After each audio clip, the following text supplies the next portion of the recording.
In the sweltering heat of a late October afternoon in 2024, the airwaves of America crackled with anticipation. It was the kind of day where the leaves in Washington, D.C., were just starting to turn crimson, mirroring the flushed faces of politicians locked in the eternal battle for truth, or at least, their version of it. J.D. Vance, the sharp-tongued senator from Ohio, the man who'd rocketed from Yale Law School to the heart of Donald Trump's inner circle, was about to step into the lion's den.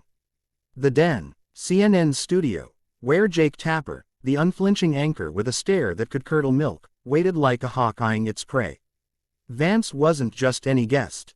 He was Trump's vice presidential pick, the embodiment of the MAGA movement's intellectual wing, or so his supporters claimed. At 40 years old, with a memoir, Hillbilly Elegy, that had painted him as the everyman's philosopher, Vance had spent the past year dodging scandals, flipping from Trump critic to loyalist, and now, defending the indefensible. The election was mere weeks away, and the polls were a knife's edge. Kamala Harris was surging, whispers of Trump's legal woes were deafening, and Vance's job was simple: spin the narrative, charm the doubters, and never, ever blink. But Jake Tapper, Tapper was no pushover. With his wire-rimmed glasses perched like a scholar's crown and a voice honed from years of dissecting soundbites, he was the network's truth serum. Their interview was billed as a tough but fair, sit down, but anyone tuning in knew better. It was war by words, and the battlefield was live television. As the red light flickered on, Vance settled into his chair, his navy suit crisp, his tie a bold red slash against the pale blue of his shirt. He flashed that practiced smile, the one that said, "I'm one of you, folks, just a guy from the Rust Belt with big dreams." Tapper leaned forward, clipboard in hand, and wasted no time. "Senator Vance, let's talk about the economy. Trump promises to bring back manufacturing jobs, but under his administration, we lost nearly 200,000.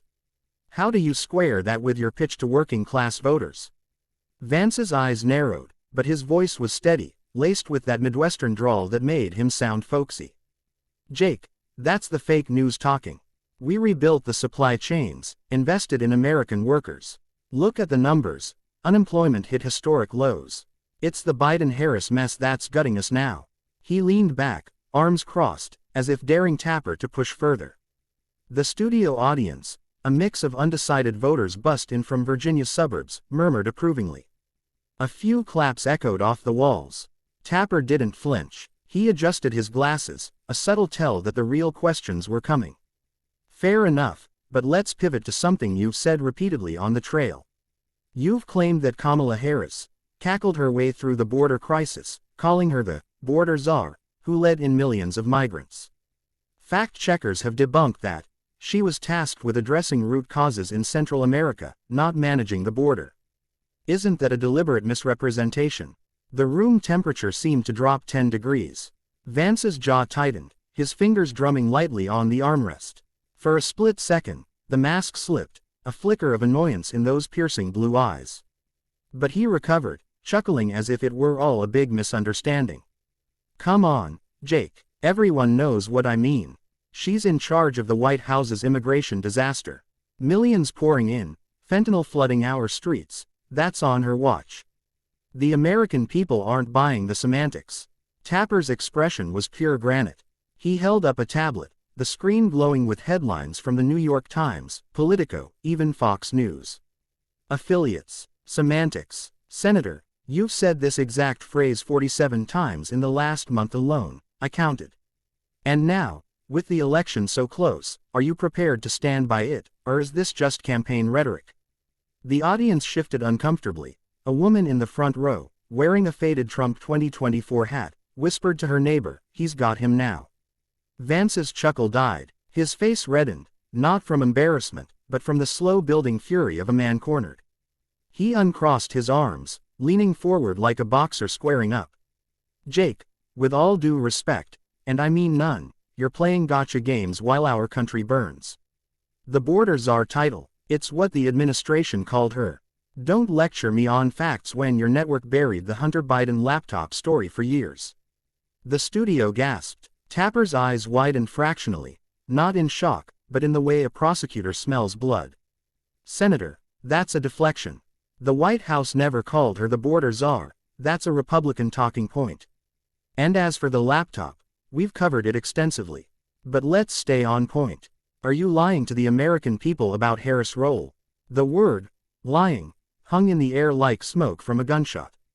Vance's composure shattered. He shot to his feet, his chair scraping back with a screech that echoed through the speakers.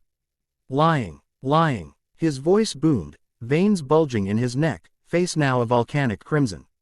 The audience froze. Producers in the control room exchanged panicked glances, fingers hovering over the commercial break button. You sit there in your ivory tower, Jake, twisting words while cartels rape and pillage our borders. I've been to those towns. El Paso, Yuma, I've seen the chaos with my own eyes. You call that lying? That's called telling the truth your bosses won't air.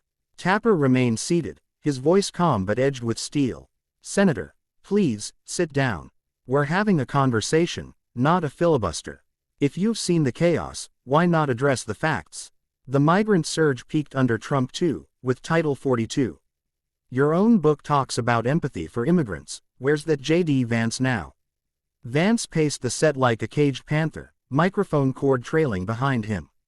Sweat beaded on his forehead under the hot lights, but he didn't care. Empathy. For law-abiding folks, sure. Not for the invaders turning our streets into war zones. And don't you dare quote my book back to me. You coastal elites wouldn't last a day in Middletown, Ohio. His finger jabbed toward the camera, as if accusing every viewer at home. A man in the back row stood up, yelling, "Tell him, J.D." But security eyed him warily. The interview devolved into chaos. Vance ranted for what felt like minutes, though it was barely 90 seconds, about deep state media, woke prosecutors, and how Tapper's questions were a gift to the cartels. Tapper tried to interject twice.